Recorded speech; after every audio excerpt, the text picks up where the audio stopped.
ఒక పల్లెటూరు నుంచి నా జర్నీ స్టార్ట్ అయింది. సో, నన్ను మీరు ఇంటర్వ్యూ చేయడం అనేది ఇట్ ఈస్ రియల్‌గా చెప్పాలంటే నాకొక ఇది పెద్ద హానర్, ప్రివిలేజ్. ఎందుకంటే మీ ఎన్నో ఇంటర్వ్యూస్ నేను యూట్యూబ్‌లో ఫాలో అయ్యాను. A great and big fan of you madam. Thank you sir. నేను ఇదే విలేజ్‌లో దమ్మన్నపేట అనే విలేజ్‌లో అరౌండ్ 67, 68 ఇయర్స్ బ్యాక్ పుట్టాను మేడం నేను. ఏంటి మీకు 67 ఏళ్ళు ఉన్నాయా? 68 మేడం. 67 ఆర్ 68. ఎక్కడన్నా అలా కనపడుతున్నారా? సరే ఆ సీక్రెట్ తర్వాత మాట్లాడదాం. Done sir. ఓకే. నా బాల్యం అనేది చాలా మధురంగా గడిచింది మేడం. పేరెంట్స్ కంబైన్డ్ ఫ్యామిలీ ఉండేది. పెద్ద అగ్రికల్చర్ ఫ్యామిలీ. మా గ్రాండ్ మదర్ ఉండేది నానమ్మ, చిన్న బాపు అంటాం. మా ఫాదర్‌ను బాపు అని పిలిచేవాళ్ళం. నాకు ఒక ఎల్డర్ సిస్టర్ ఉండేది. తర్వాత ఇంకొక బ్రదర్ నా తర్వాత. తర్వాత ఇంకొక ముగ్గురు చెల్లెళ్ళు ఉండేది. స్కూల్‌లో మేము 50 మంది ఉంటే నేను ఫస్ట్ క్లాస్ వచ్చాను. School topper. దెన్ పరకాలను వచ్చేసి తర్వాత ఏం సబ్జెక్ట్ జాయిన్ కావాలనే డైలమా వచ్చింది. పరకాల జూనియర్ కాలేజ్‌లో అప్లై చేశాను మేడం నేను. అప్పుడు మా ఊర్లో ఉన్న నా సీనియర్స్ బైపీసీ తీసుకున్నారు కాబట్టి నేను బైపీసీ తీసుకున్నా. అప్పుడు కూడా పీర్ ప్రెషర్ ఉంది. వాళ్ళ ఫ్రెండ్స్ ఏది చేస్తే అది. అంతే కదా మేడం. మనకేం అవగాహన ఎవరు గైడ్ లేరు కదా మేడం. అక్కడ ఉన్నప్పుడు నాకు సోషల్ స్టడీస్ చెప్పే టీచరు బాగా చెప్తుంటే సోషల్ స్టడీస్ నాకు ఇష్టం ఉండే. నేను ఆయన అడిగారు నాగమల్లి సార్ అని. "ఏం చేస్తావురా నువ్వు ఇది అయిపోయినాక 10th అయిపోయినాక" అంటే నేను మీలాగా సీఈసీ చేసి బీకామ్ చేస్తారన్నాడు. "లేదు నువ్వు బాగా చదువుతావు కదా సైన్స్ తీసుకో" అన్నాడు. అది that is only one word guide from him. Then తర్వాత వచ్చేసి నేను పరకాల ఇంటర్మీడియట్ జాయిన్ అయ్యాను మేడం. ఇక్కడ పరకాల జాయిన్ అయిన అందరి లోపల ఐఎమ్ ద టాపర్. సో అందుకోసం నా రూల్ నెంబర్ 1 ఇంటర్మీడియట్ లో ఉన్నప్పుడు we enjoyed the BiPC madam. స్కూల్లో యాక్టివిటీస్ తర్వాత ల్యాబ్ అన్ని అటెండ్ చేసేవాళ్ళము. మాకు ఇంటికి వచ్చిందంటే అప్పుడు సోషల్ మీడియా లేదు, టీవీలు లేవు.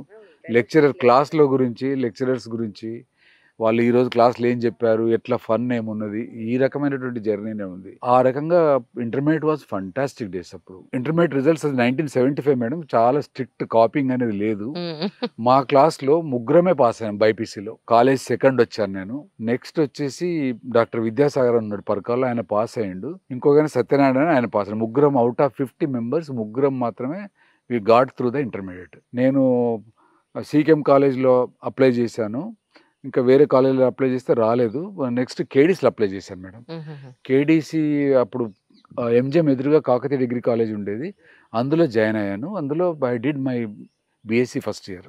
నేను ఈసారి తెలుగు మీడియంలో ఉన్నా మేడం. తెలుగు మీడియం నుంచి ఇంగ్లీష్ మీడియం కన్వర్ట్ అయ్యాను నేను. డిగ్రీలో కన్వర్ట్ అయ్యారు. But it was initially difficult. తర్వాత నాకు అది సులువయింది. అక్కడ కూడా నాకు కెమిస్ట్రీ అంటే ప్యాషన్ మేడం బాగా. And physics also. But chemistry so much. First year బీఎస్సీలో chemistry topper వచ్చినా మొత్తం కాలేజీలో అన్ని కాలేజీలలో టాపర్‌గా వచ్చాను నేను. అప్పుడు ఏమైందనంటే while I was doing BSc first year how I came into the medicine.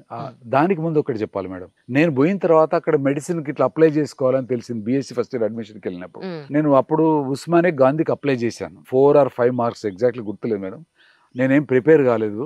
But అప్పుడప్పుడు 10 రోజులు ఏదో చదివాను. నాకు దానికి జస్ట్ 4, 5 మార్క్స్‌లో 4, 5 మార్క్స్‌లో ఉస్మానియాలో సీట్ మిస్ అయింది మేడం. దెన్ ఇక నాకు అప్పుడు అన్‌ఫార్చునేట్‌లీ ఏందంటే చూసుకుంటే నెక్స్ట్ ఇయర్‌కి ఎంట్రన్స్ రాయాలంటే ఒకటే ఎంట్రన్స్ ఛాన్స్ వచ్చింది నాకు. అది నేను ఉపయోగించుకోలేదు. నెక్స్ట్ ఇయర్ ఎంట్రన్స్ రాయాలంటే నాకు 22 ఇయర్స్ 3 మంత్స్ అయితాంది. సో నెక్స్ట్ ఇయర్ గవర్నమెంట్ ఎంట్రన్స్‌కు గవర్నమెంట్ మెడికల్ కాలేజ్‌కి eligibility only 22 years upper limit December 31 వరకు. నాకు అర్థమైపోయింది. నాది మెడిసిన్ నాకు సంబంధం లేదు ఇక. I have to read only degree. I become a lecturer. Organic chemistry ఇష్టం మేడం. ఆర్గానిక్ కెమిస్ట్రీ కావాలనేది నా dream. So then I was బీఎస్సీలో చదువుతుంటే బ్రాహ్మణ్వాడలో అక్కడ శాంతారాం అని ఫ్రెండ్ ఉండేది. మేము అక్కడే రెంట్‌కు ఉండేది. ఆయన వచ్చేసి సుధాకర్ నువ్వు medical college Banaras Hindu university apply చేస్తావా అన్నాడు. బ్రదర్ నాది ఆల్రెడీ 22 ఇయర్స్ క్రాస్ అయిపోయింది. లేదు it is up age limit is 25 years అని చెప్పిండు. ఓకే. చెప్పి ఆ రోజుల లోపల ఆయనే టైప్ చేయించి హిందూ పేపర్లో పడ్డది యాడ్. అప్లికేషన్ ఫామ్ హిందూ పేపర్లోకి వెళ్ళి దాన్ని టైప్ చేయించి నాకు ఒక కాపీ ఇస్తే నేను అప్లై చేసిన. I forgot. మేల్ ఎగ్జామ్స్ అయిపోయినాయి మేడం నాది. ఎగ్జామ్స్ బాగా రాసిన. ఇంటికి హాలిడేస్‌లో ఎంజాయ్ చేద్దామని ఇంటికొచ్చాను. వచ్చేసరికి మా అమ్మ అప్పుడు నాది పర్మనెంట్ అడ్రెస్ దమ్మన్నపేటే కదా మేడం. మా అమ్మ నీకేదో వచ్చింది పేపర్ అని తీసుకొచ్చి ఇచ్చింది. దాని మీద నా ఫోటో ఉన్నది. Hall ticket madam. Hall ticket చూశాను. అరే ఎగ్జామ్ రాయాలి కదా, ఇది ప్రిపేర్ కావాలి కదా. ఓన్లీ 2 మంత్స్ ఏదో లెఫ్ట్ మేడం దానికోసం. సరే అని చెప్పేసి మా ఫ్రెండ్ సుదర్శన్ రెడ్డి దగ్గరికి వెళ్ళి ఇట్లా హాల్ టికెట్ వచ్చిందంటే ఆయనకు కూడా అప్పుడు ఆయన కంపార్ట్మెంట్‌లో ఇంటర్మీడియట్ పాస్ అయ్యిండు. ఆయన ఇంగ్లీష్ ఒకటి పోతే పాస్ అయ్యిండు. ఆయన కూడా అప్పుడు ఎంట్రన్స్ పెట్టారు బీఎస్సీకి. నేను కూడా ఎంట్రన్స్ ప్రిపేర్ కావాలి కదా, నువ్వు కూడా దీనికి చదువుదాము, ఇద్దరం కలిసి వెళ్దామని కొన్ని బియ్యము దానికి సంబంధించిన అన్ని పట్టుకొని మళ్ళీ 1000 స్తంభాల గుడి పక్కన ఆయన రూమ్ ఉంటుంది, ఆ రూమ్లో పోయి ఉన్నాం. ఇంతలో పక్క రూమ్లో రమేష్ అని మా ఇమీడియట్ సీనియర్ కేడీస్లో ఉంటాడు. బ్రదర్ ఏమో బాగా చదువుతున్నాడు దేనికోసం అంటే తను ఇట్లా దానికోసం చదువుతున్నాడు, నేనేమో ఇట్లా medicine Banaras Hindu university medical college కోసం అప్లై చేసిన చదువుతున్నా నేను అంటే, ఎందుకు బ్రదర్ నువ్వు ఇక్కడికి మన దగ్గర అంటే, లేదు బ్రదర్ నాకు ఇట్లా 3 సంవత్సరాలు 3 నెలలు ఏజ్ గ్యాప్, 3 నెలలు దాటిపోతుంది, ఎలిజిబిలిటీ లేదు నాకు అంటే, నో నువ్వు కేఎంసీలో same entrance but you are eligible for KMC Kakatiya medical college అని చెప్పాడు. ఎలిజిబిలిటీ అంటే మరి డొనేషన్ కట్టాలి కదా, అవును డొనేషన్ 10,500 ఉంది, పోయి తెలుసుకో, నువ్వు ఎలిజిబిలిటీ ఉంటుంది, నువ్వు క్వాలిఫై, నువ్వు మెరిట్లో వస్తే నీకు సీట్ ఇస్తారని చెప్పాడు. దెన్ ఐ థాట్, ఎందుకంటే నాకు 10 ఏళ్ళప్పుడే నా మ్యారేజ్ ఎవరితో అనేది ఫిక్స్ అయిపోయింది మేడం. అవునా? మా మేనమామ బిడ్డ తను. మా మేనమామ అందరికంటే మా మేనమామ 4, దాంట్లో అందరికంటే చిన్న మా మేనమామ రాఘవుల్ గారు. రాఘవుల్ గారు రెండో బిడ్డ ఇందిర. సో ఈమెతో నా మ్యారేజ్ 10 ఇయర్స్ అప్పుడే ఫిక్స్ అయిపోయింది. ఇప్పుడు ఆల్రెడీ 2 ఫ్యామిలీస్ మధ్య ఒక అవగాహన, ఆయన అనుకోవడం, వీళ్ళు అన్న బిడ్డనే చేసుకోవాలని మా అమ్మ అనుకోవడం. పొద్దున్నే సైకిల్ వేసుకుని ఫస్ట్ టైం కేఎంసీ మెడికల్ కాలేజీకి అడుగు పెట్టడం, పోయి అక్కడ అకాడమిక్ సెక్షన్లోకి వెళ్ళి ఇట్లా విండో ఉంటుంది దాంట్లోకి వెళ్ళి, సార్ నాకు 3 నెలలు ఏజ్ ఎక్కువ అవుతుంది, నేను జాయిన్ కావచ్చా సార్ అని అడిగా. ఇట్లా అప్లై చేసుకోవచ్చా సార్, నేను ఎలిజిబిలిటీ, నాకు సీట్ ఏం అంటే ఆయన ఏమన్నాడు, చేసుకపో, నీకు మెరిట్ వస్తే సీట్ వస్తుంది అని చెప్పాడు. ఆయన రాదు అంటే నేను ఊరికే వచ్చేటండి. అక్కడ నుంచి అదే సైకిల్ మీద మేము గ్రెయిన్ మార్కెట్ దూరంగా ఉంటుంది, వరంగల్ గ్రెయిన్ మార్కెట్, మా అర్తి దుకాణం ఉంటుంది, మా మామ వర్కింగ్ పార్ట్నర్ అర్తి షాప్లో పనిచేసేవాడు. సో ఆయన దగ్గరికి వెళ్ళినాం, నేను సుదర్శన్ రెడ్డి. వెళ్ళి ఇట్లా మామ ఇట్లా ఉంది పరిస్థితి, మెడిసిన్లో 10,000 కట్టాలన్నట, డొనేషన్ కడితే మెరిట్ వస్తే సీట్ ఇస్తారు, లేకపోతే పైసలు 500 కట్ చేసుకొని మిగతాది రిటర్న్ చేస్తారని చెప్పాను. ఆయన ఏమన్నాడు, అబ్బో 10,500 అంటే, ఆయన కూడా అగ్రికల్చర్ బాగా బ్యాకప్ ఉంది కానీ ఆయన బిజినెస్లో ఆయన ఓన్ అర్తి మెయింటైన్ చేసేటోడు, బిజినెస్లో లాస్ అయ్యిండు, ఆయన వర్కింగ్ పార్ట్నర్గా జాయిన్ అయ్యిండు. ఆయన ఏమన్నాడు, నా ఒక్కంతో కాదా, బాపుని అడుగుదాము, మనం ఇద్దరం వెళ్ళి దమ్మనపేటకు పోయి బాబుని అడుగుదామని చెప్పినాం. మేము ఇద్దరం కలిసి ఆ రోజు దమ్మనపేటకు వచ్చినాం. మా ఫాదర్ అదివరకు ఏమనేది అంటే, నువ్వు మంచిగా చదివితే ఫెయిల్ అయితే నాగలు దున్నాల్సిందే, నువ్వు పాస్ అవ్వు చదువుకుంటా పోతే నేను ఫారిన్ కూడా తోలుతా అనే వర్డ్ వాడిండు. కానీ ప్రాక్టికల్గా వచ్చేసరికి సెట్ బ్యాక్ అయిపోయిండు. అక్కడ మా మామ అడిగిండు, నా ఒక్కంతో కాదు బావా, నువ్వు ఏమైనా సపోర్ట్ చేసి ఇద్దరం కలిసి కడదాము అని అన్నాడు. మా ఫాదర్ రియల్గా చెప్పాలనంటే ఇనే పొజిషన్, అప్పటికి కూడా మాకు 10 ఎకరాల వెట్ ల్యాండ్ ఉంది, 10 ఎకరాల డ్రై ల్యాండ్ ఉంది. ఒక 1.5 ఎకర్ తీసేస్తే నన్ను మెడిసిన్లో జాయిన్ చేయడానికి కావాల్సినటువంటి అమౌంట్ వచ్చే పాసిబిలిటీ ఉండే. 1.5 ఎకర్ తీయాల్సి వచ్చేది, అంతే కదా. 6,000-7,000 ఎకరం మేడం, 1.5 ఎకర్ తీసేస్తే 10,000 వచ్చేది. లేదా ఆయన 1 ఎకర్ అమ్మినా, ఆయన 6,000 ఇచ్చినా, ఈయన 5,000 ఇచ్చినా అయిపోయింది. నాకు అవన్నీ కుదరవు, నాతో కాదు అన్నాడు. అప్పుడు మా మేన వదిన వాళ్ళ భర్త ఉండే ఇక్కడ మల్లన్న అని, ఆయన ఇంటికి వచ్చిండి యాజ్ ఏ గెస్ట్గా. ఆయన అన్నాడు, చిన్నబాబు మనమే కడదామైంది, చిన్నబాబు కావాల్సిన నీకు కొంత అప్పిస్తా, మరి ఎందుకు మామతో ఎందుకు గట్టిపించడు అన్నట్టు ఆయన ఏదో చెప్పాడు. మా ఫాదర్ ఏమన్నాడు, కాదు వీలు కాదు అంటే, ఇద్దరము డిసప్పాయింటెడ్గా మళ్ళీ అగైన్ బ్యాక్ వెళ్ళిపోయినాము. వెళ్ళిపోయిన తర్వాత మా మామ పనిచేసే వర్కింగ్, ఈయన ఒక సేట్ దగ్గర పనిచేస్తారు వర్కింగ్ పార్ట్నర్, ఆయన దగ్గరికి నన్ను తీసుకొని పోయి కిటికీ పక్కన నిలబెట్టి ఆయన పోయి కూర్చొని మాట్లాడుతున్నాడు. మా అల్లుడు ఇట్లా మెడిసిన్ జాయిన్ అవుతారట, మీరు ఒక 10,000 అప్పు ఇవ్వండి సేటు అంటే, రాఘవులు నువ్వు వ్యవసాయం పని ఇర్రెగ్యులర్గా ఉంటున్నావు, నీకు 10,000 అయితే నేను ఇవ్వను, నీకు 6,000 ఇస్తా నేను, నువ్వు సరిగా ఉంటలేవు షాప్లో కూడా అని చెప్పి ఆయన 6,000 ఇచ్చేసాడు. తర్వాత ఇంకా 5,500 కావాలి. మా మామ నేను కలిసి ఊర్లో ఒక షావుకారు ఉన్నాడు, వరంగల్లో ఉంటాడు, ఆయన పోయి మా అల్లుడు ఇట్లా జాయిన్ చేస్తానా, నాకు ఒక 6,000 వడ్డీకి పైసలు ఇవ్వు అన్నాడు ఆయన. అంటే ఆయన ఏమన్నాడు, ఈయన కొన్ని అంతకుముందు బిజినెస్ లాగా నష్టం వచ్చి కొంతమందికి అప్పులు రీపే చేయడం లోపల లేట్ చేసింది కాబట్టి ఆయనకు మార్కెట్లో అయినది కొంచెం డిఫికల్ట్ ఉన్నది. ఆయన ఏమన్నాడు, మీ అన్న కనుక వచ్చి మధ్యలో ఉంటే నేను అప్పిస్తా అన్నాడు. అప్పుడు ఇద్దరం వరంగల్ నుంచి, వీళ్ళ అన్న అంటే రెండో మామ, ఆయన నన్ను ఇష్టపడేవాడు, చంద్రయ్య గారు అని. నేను మా మామ చెరొక సైకిల్ వేసుకొని పోయి మా మామను కలిస్తే ఆయన చలో నేను వచ్చేస్తా పదా అని చెప్పేసి ఈ కేమ్. తర్వాత ఆయన మధ్యవర్తి ఉన్నాడు, ఆయన పైసలు ఇచ్చేసిండు. దాని కింద మా మామ ఆయనకు పొలం అమ్మేసిండు. ఆయన 1 ఎకరంన్నర ఎంతో పొలం నా పేరు మీద నాకు తీసుకున్న అప్పు కోసము ఇచ్చేసిండు, అమ్మడమో ఇవ్వడమో జరిగింది. తర్వాత దిస్ ఈజ్ హౌ ఎంట్రన్స్ రాసిన మేడం. ఎంట్రన్స్ రాస్తే ఇట్ వాజ్ సో ఈజీ. నేను కోచింగ్ వెళ్ళలేదు మేడం, ఐ రెడ్ ఓన్లీ అంతకుముందు ప్రీవియస్ పేపర్స్ ఏదో చూశాను, తర్వాత అన్ని టెక్స్ట్ బుక్లు అన్నీ చదివాను. ఎంట్రన్స్ పోయి రాసిన మేడం, హాఫ్ అన్ అవర్ ముందే నాది ఎంట్రన్స్ అయిపోయింది. Biology botany was nothing for me, only physics కొంచెం అంటే ఈజీ, సో ఈజీ.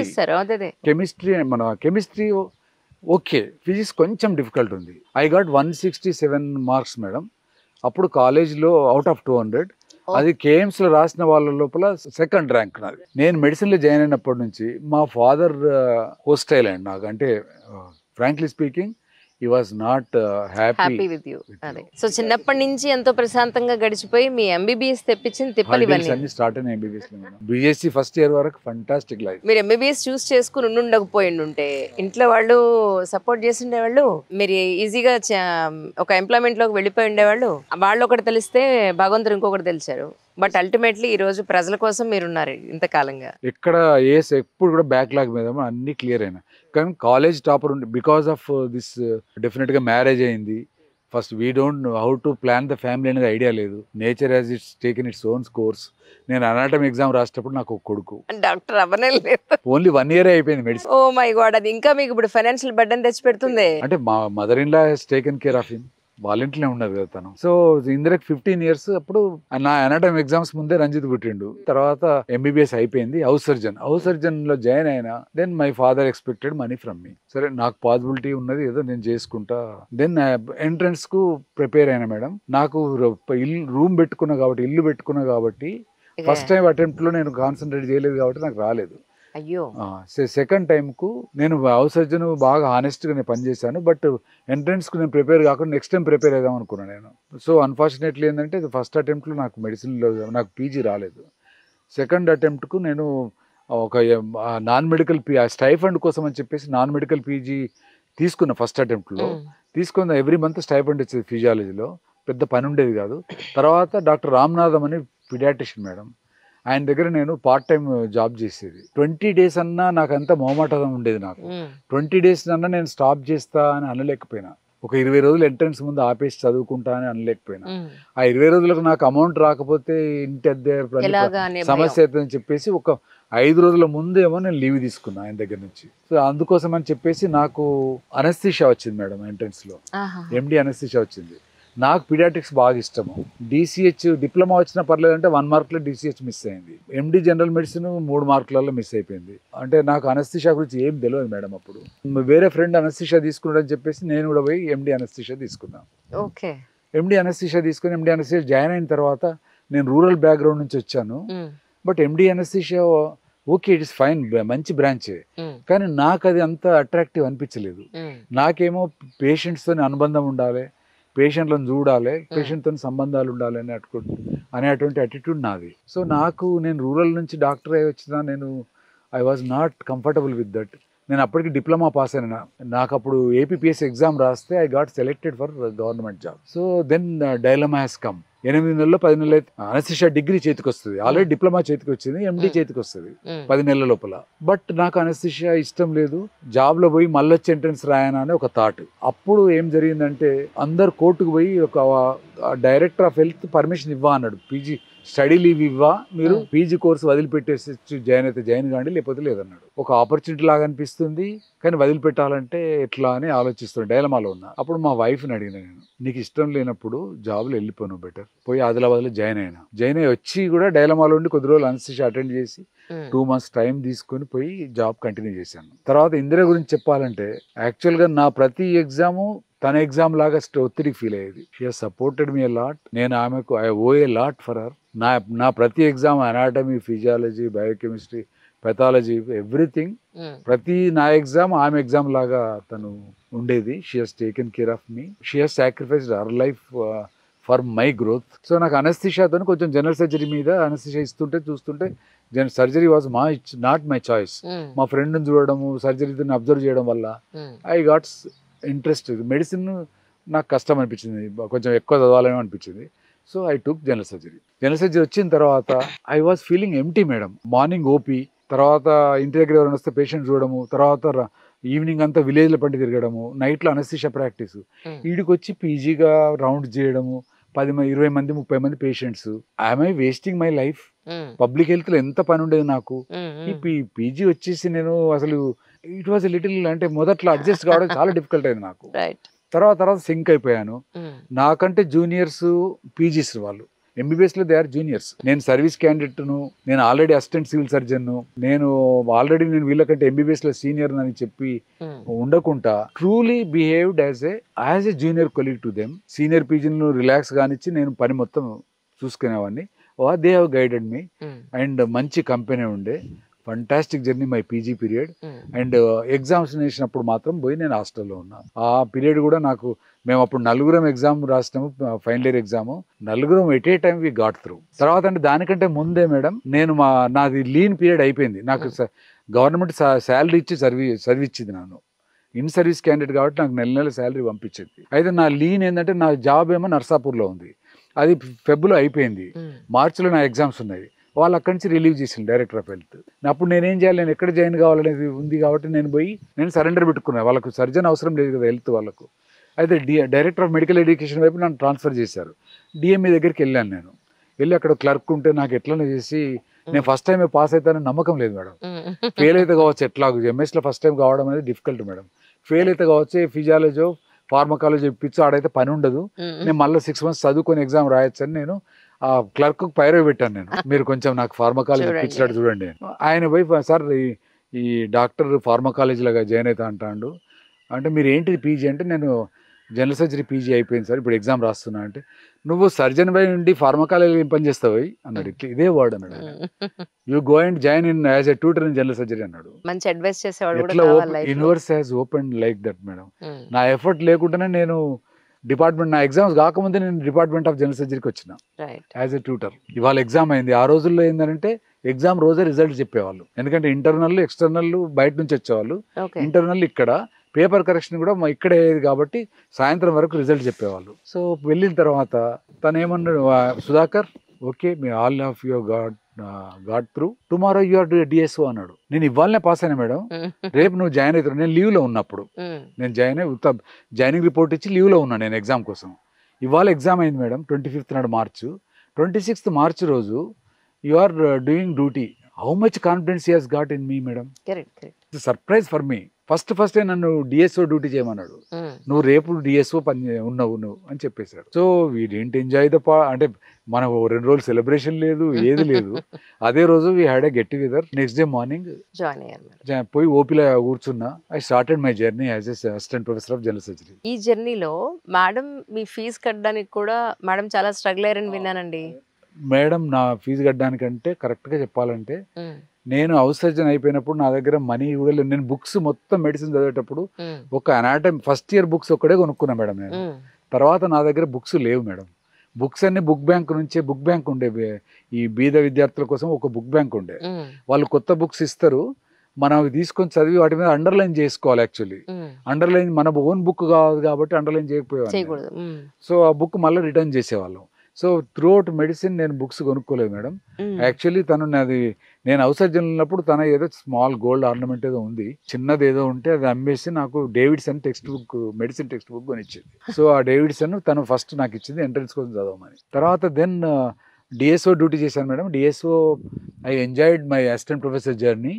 1993లో నేను అసిస్టెంట్ ప్రొఫెసర్గా జాయిన్ అయ్యి 2012 వరకు జనరల్ సర్జరీలో ఉన్నాను. నేను ఎక్కడికి వెళ్ళలేదు మేడం. అక్కడే అసిస్టెంట్ ప్రొఫెసర్, అక్కడే అసోసియేట్ ప్రొఫెసర్, అక్కడే ప్రొఫెసర్గా ఉన్నాను. కానీ మీ స్టూడెంట్స్ కూడా ఇప్పుడు చాలా మంచి పొజిషన్లో ఉన్నారు. నేను I enjoyed my teaching madam. నేను as a assistant professor I use to take regularly clinical classes to the students ను వాళ్ళని బాగా మోటివేట్ చేసేది. స్టూడెంట్స్ ను I treated them as my children. నేను వాళ్ళు ఒకవేళ చదవకపోతే, ఎవరైనా ఇర్రెగ్యులర్ క్లాస్ ఉంటే నేను మీ పేరెంట్స్కి ఇన్ఫార్మ్ చేస్తాను, ఫోన్ నెంబర్ ఇవ్వమని చెప్పి కూడా వాళ్ళను కొంచెం భయపెట్టించేది. రియల్గా చేస్తాను కాదు, వాళ్ళు భయపడి ఎవరు క్లాస్కి ఇతను ఎందుకు వస్తలేడు, వాళ్ళ పేరెంట్స్ వాళ్ళ రమ్మని కలవమను, వాళ్ళ పేరెంట్స్కి ఇన్ఫార్మ్ చేస్తా, వాళ్ళ ఇంటికి ఫోన్ చేస్తా అని చెప్పేవాడిని. So they use to attend my classes regularly. తర్వాత ఏంటంటే ఫైనాన్షియల్లీ నేను సస్టైన్ కావాలి అంటే అప్పుడు నాకు ప్రైవేట్ ప్రాక్టీస్ తప్పనిసరి. ప్రైవేట్ ప్రాక్టీస్ నేను అప్పుడు కళ్యాణ్ హాస్పిటల్లో స్టార్ట్ చేసిన. I was there for about 25 years. Medical కాలేజ్లో, కేఎంసీలో, ఎంజిఎంలో నా పని అయిన తర్వాత కళ్యాణ్లో వచ్చి ఓపీ చూసేవాడిని, సర్జరీలు కళ్యాణ్నే చేసేవాడిని. తర్వాత ఏంటంటే to have a financial freedom, నేను 5 small టౌన్స్ అనాలి, చిన్న చిన్న ప్లేస్లో 4 ప్లేస్‌లకు నేను నైట్‌లో పోయి సర్జరీలు చేసి వచ్చేవాడిని. ఒకటి పర్కాల్, ఇంకొకటి హుజురాబాద్, పాలకుర్తి, ఇది ముల్కనూర్ మేడం. ఒక 80-100 ఓపీ చూసి రాత్రంతా సర్జరీ చేసేది. రాత్రి సంతోష్ దగ్గర, విద్యాసాగర్ డాక్టర్ దగ్గర సర్జరీ చేసి, మళ్ళీ నేను పొద్దున్నే ఎంజిఎంలో 8:00 క్లాస్ ఉండేది. మధ్య మధ్యలో క్లాస్‌కి ప్రిపేర్ అయ్యి ఎంజిఎం క్లాస్‌కెళ్ళేవాడిని. తర్వాత మళ్ళీ ఓపీ అడ్మిషన్ డే ఉండేది. ఓపీకి వెళ్ళిపోయేటోడిని. So in all these endeavours she has supported me. Night అంతా వెళ్ళి పాలకుర్తిలో సర్జరీ చేసి ఇచ్చేవాడిని. ముల్కనూరులో ఎర్లీ మార్నింగ్ 3కి 4కు మార్నింగ్ పోయి చేసి వచ్చేవాడిని. నైట్లో అవసరం ఉంటే వెళ్ళేవాడిని. So it was very hectic. Financially stable కావడానికి మాత్రం చాలా కష్టం. I was chasing after practice. At the same time నాకు ఎంజిఎంలో ఉన్న టైంను స్టూడెంట్స్ కేటాయించడం, పేషెంట్స్ కేటాయించడం. It was a fantastic journey as assistant professor. నేను ఒకటి చెప్పేది ఏంటంటే, ఈ every patient you treat as your own relative. Suppose if me own relative అయితే నువ్వు నెగ్లెక్ట్ చేయకుండా ఎంత అటెన్షన్ తీసుకుంటావో ప్రతి పేషెంట్ కూడా అలానే తీసుకోవాలి. At the same time I use to attend to enhance my self laparoscopy workshops కానీ, నేషనల్ కాన్ఫరెన్స్ కానీ, స్టేట్ కాన్ఫరెన్సెస్ అన్ని అటెండ్ చేసేవాడిని to update my self. So ఇంతకీ చెప్పులు ఇప్పుడు కొనిచ్చారు సార్ మేడం మీకు? నేను ఇంటర్మీడియట్ ఫస్ట్ ఇయర్ హాలిడేస్లో వాళ్ళ ఫ్యామిలీ వచ్చింది ఇక్కడ. తను చూసింది, నేను వాళ్ళని సెండ్ ఆఫ్ చేయడానికి పోయాను పర్కాలకు. వాళ్ళు బండి మీద, ఎడ్ల బండి మీద వెళ్తుంటే నేను నడుచుకుంటూ వెళ్ళినా. నన్ను చూసింది బస్ స్టాండ్లో. నాన్న బావకు చెప్పులు లేవు అని అంటే వాళ్ళ నాన్న వచ్చి చెప్పులు కొనిచ్చిండు.